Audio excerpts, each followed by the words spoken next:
सबैले भन्थे मलाई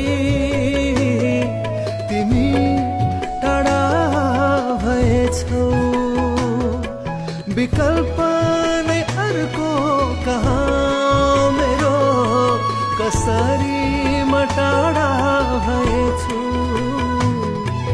कसरी म टाढा भएछु।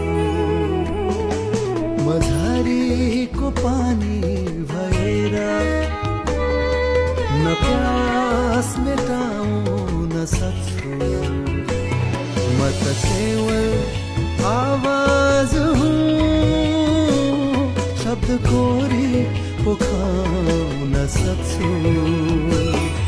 म आकाशको तारा भएर